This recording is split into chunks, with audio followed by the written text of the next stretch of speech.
सुप्रसिद्ध स्टार अभिनेता अल्लू अर्जुनला पुष्पा 2 चित्रपटाच्या प्रीमियर वेळी झालेल्या चेंगराचेंगरीनंतर शुक्रवारी 13 डिसेंबर 2024ला अटक झाली होती आणि त्याला तेलंगणातील चंचलगोडा सेंट्रल जेलमध्ये हलवण्यात आलं होतं. तेथे त्याला कैदी म्हणून कुटुंबांना देण्यात आलं होतं याची माहिती तुरुंगातील एका वरिष्ठ अधिकाऱ्याने दिलेली आहे.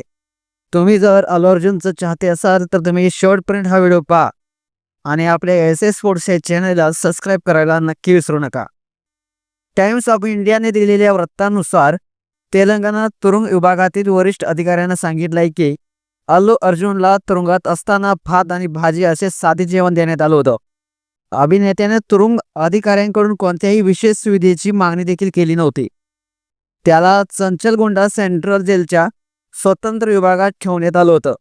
याच विभागात हैदराबाद चेंगराचेंगरीतील केसमधील इतर आरोपींना देखील ठेवण्यात आलं होतं. कोर्टाच्या आदेशानुसार अल्लू अर्जुनला विशेष वर्ग कैद्याचा दर्जा देण्यात आला होता. या वर्गात असलेल्या कैद्यांना एक खाट, टेबल आणि खुर्ची यासारख्या सुविधा दिल्या जातात. तेलंगणातील तुरुंग विभागातील वरिष्ठ अधिकाऱ्यांनी सांगितलंय की अल्लू अर्जुन कैदेत असताना नेहमीप्रमाणे वागत होता. तो तणावग्रस्त वाटत नव्हता. त्याला संध्याकाळी भात आणि भाजी असे साधे जेवणाचे ताट देण्यात आले.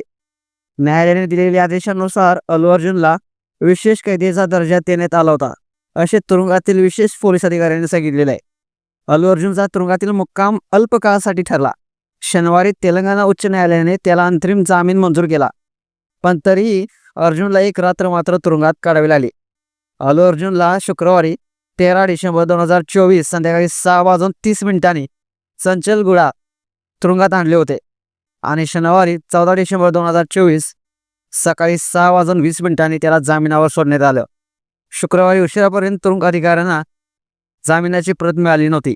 त्यामुळे हायकोर्टाने जामीन देऊन देखील अभिनेत्याला रात्र मात्र तुरुंगात काढावी लागली अशी माहिती तुरुंगातील सूत्रांनी PTIला दिलेली आहे. अंतरिम जामीन आदेशात त्रुटी होती. त्यानंतर एक नवीन आदेश जारी करण्यात आला जो शुक्रवारी रात्री उशिरा कारागृहात आला. जामिनाच्या प्रतीची तपासणी करणे आवश्यक होते, त्यामुळे अभिनेत्याची शुक्रवारी सुटका करणे शक्य नाही असे तुरुंग प्रशासनाने नमूद केलं होतं.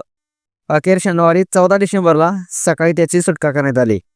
तर मित्रांनो, अशाच बातम्यांसाठी तुम्ही आताच्या SS स्पोर्ट्स या चॅनलला सबस्क्राईब करा आणि अपडेट देखील राहा.